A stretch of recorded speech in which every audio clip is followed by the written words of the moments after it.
JESU NEI KANOMJOI goulu pensangin ahi kanomjoi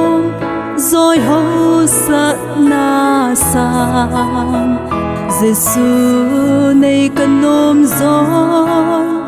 gamleh pensangin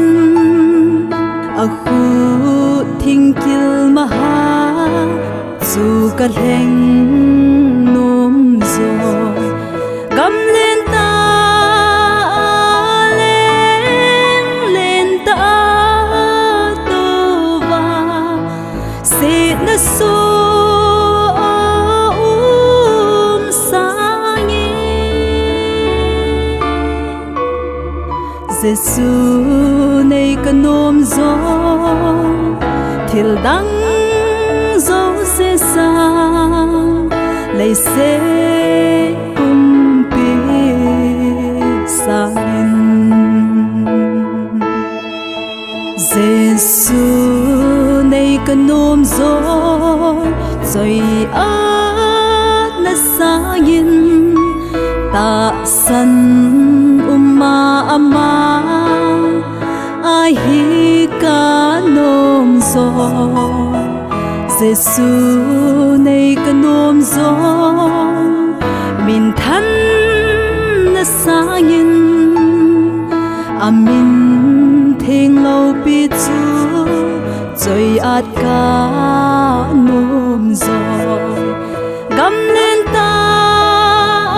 aleng lentah touva Setna sangin JESU NEI KANOMJOI thildang jouse Leiset pumpi sangin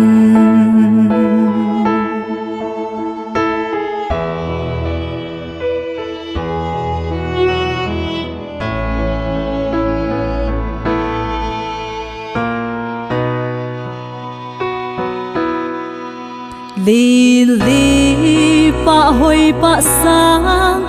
in zong hoi zoi hoi zu lum pensangin song lum zo kalha gil